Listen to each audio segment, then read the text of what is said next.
Guys, আজকে আমি খুবই এক্সাইটেড, কারণ আজকে আমি পদ্মা সেতু দিয়ে প্রথম যাচ্ছি বাড়িতে।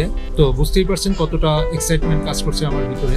আমরা আসলে অনেক হ্যাপি, কারণ আমরা অনেক কষ্ট করেছি। দক্ষিণবঙ্গের মানুষ, বিশেষ করে পদ্মার উপরে আমরা যারা আছি তারা আমরা অনেক কষ্ট করেছি। ফেরিঘাটে ঘন্টার পর ঘন্টা, তারপরে লঞ্চ, তারপরে স্পিড বোট, বিভিন্ন যানবাহনে আমরা অনেক রিস্ক নিয়ে যেতাম।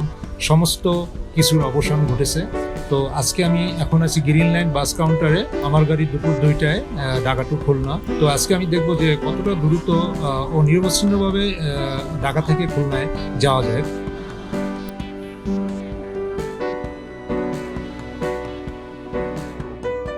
তো গাইস, আমাদের গাড়ি এই যে এই সামনের এটা ইকোনমি ক্লাস। ঢাকা থেকে সরাসরি পদ্মা ব্রিজ হয়ে গোপালগঞ্জ, বাগেরহাট, তারপরে খুলনা, তারপরে একদম লাস্ট হলো সাতক্ষীরা।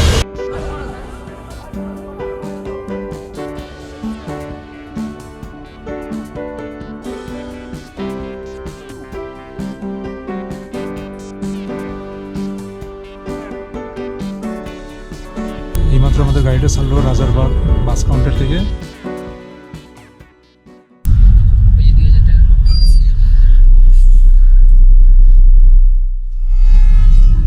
সো গাইস, আমরা অলরেডি টোল দেওয়া কমপ্লিট করেছি। টোল আমাদের দেওয়া সম্পন্ন হয়ে গেছে। এখন আমরা পদ্মা ব্রিজের দিকে যাচ্ছি। এখন কিছু দূর অ্যাপ্রোচ রোড, তারপরে আমরা পদ্মা ব্রিজের যে র্যাম্প, সেই র্যাম্পে উঠবো। তো আজকে খুব এক্সাইটেড লাগতেছে যে আজকে আমি প্রথম যাচ্ছি। 4-5 দিন আগে পদ্মা ব্রিজ উদ্বোধন হয়েছে, আজকে আমি প্রথম যাচ্ছি।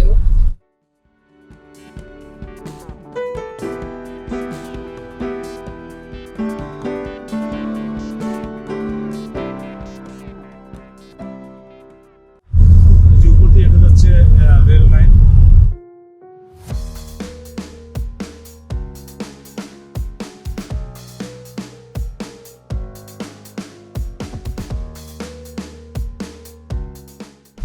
এই যে আমরা মূল সেতুতে উঠে গেলাম, বেশ চমৎকার লাগতেছে। আর এই সেতুর যে কার্পেটিংটা, এটা হলো বাংলাদেশের প্রথম ওয়াটারপ্রুফ কার্পেটিং। দেখতেও চমৎকার লাগছে।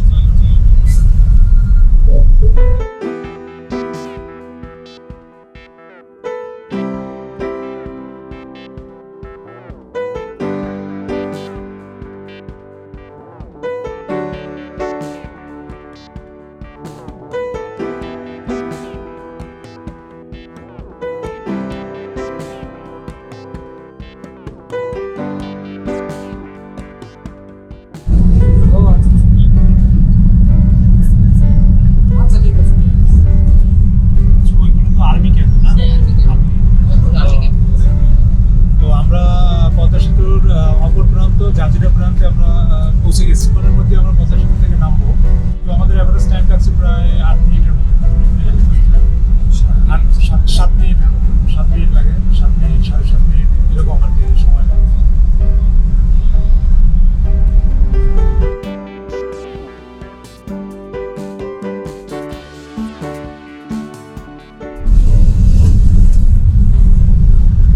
এটা হচ্ছে সেনাবাহিনী ক্যাম্প। পদ্মা সেতুর জন্য নির্ধারিত যে ক্যাম্প, সেনাবাহিনী পদ্মা সেতু রক্ষণাবেক্ষণের জন্য এদেরকে এখানে ক্যাম্প করে দেওয়া হয়েছে।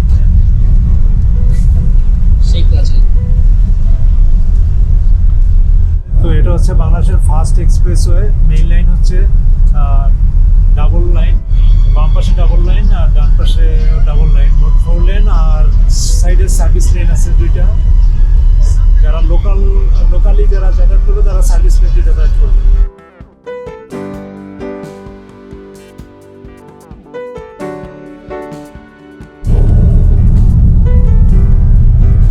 সো গাইস, আমরা কিছুক্ষণের ভিতরে বাংলাদেশের দুবাই খ্যাত যে মোড়, ভাঙ্গার মোড়, সেখানে আমরা পৌঁছে দেবো। অলরেডি আমরা পৌঁছে গেছি। এই যে সামনে দেখতেই পাচ্ছেন।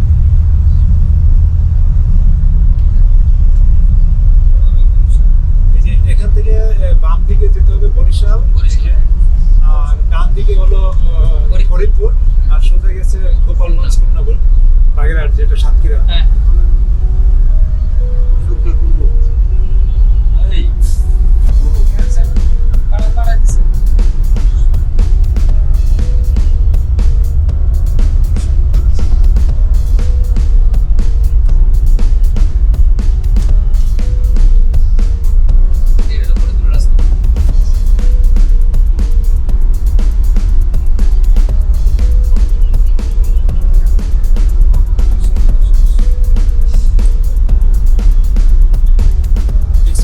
সীমানাটা এখানেই শেষ, সামনে হলো ডাবল লেনের রাস্তা।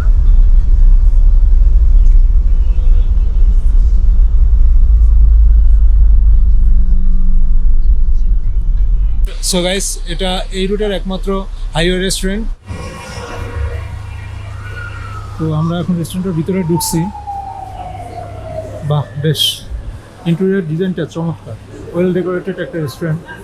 পাশে সুন্দর প্রাকৃতিক পরিবেশ আছে, ফাঁকা জায়গা, খোলামেলা, অনেক চমৎকার। রেস্টুরেন্টে বেশ সাজানো গোছানো।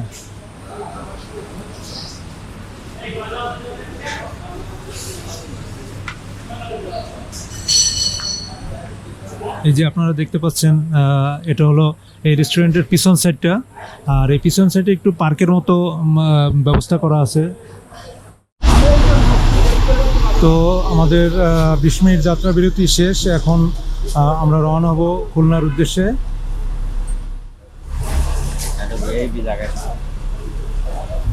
এই যে গ্রিন লাইনের ডাবল ডেকার বাস, যেটা খুলনা থেকে আসছে। সো গাইস, এইমাত্র আমি বাগেরহাটের নোয়াপাড়ায় নামলাম। আমার যাওয়ার কথা ছিল খুলনায়, তো আমি খুলনায় যাই নাই, যেহেতু গাড়িটা সাতক্ষীরায় যাবে। তো অলরেডি 3.5 ঘন্টা সময় লাগছে। তো এখান থেকে আরও 20 থেকে 25 মিনিট সময় লাগবে ওনাদের খুলনা জিরো পয়েন্টে পৌঁছতে। তো সেই ক্ষেত্রে ঢাকা থেকে গ্রিন লাইন বাসে যদি আসেন, স্বাভাবিকত খুলনায় পৌঁছতে 4 ঘন্টা লাগবে। আর যদি নন এসি গাড়িতে আসেন, খুলনা বা বাগেরহাট থেকে যে নন এসি গাড়িগুলো ঢাকায় যায়, ওগুলোর সময় অনেক কম লাগে। ওগুলা 3 ঘন্টা থেকে 3.5 ঘন্টার ভিতরে ঢাকা থেকে খুলনা বা বাগেরহাট চলে আসতে পারে।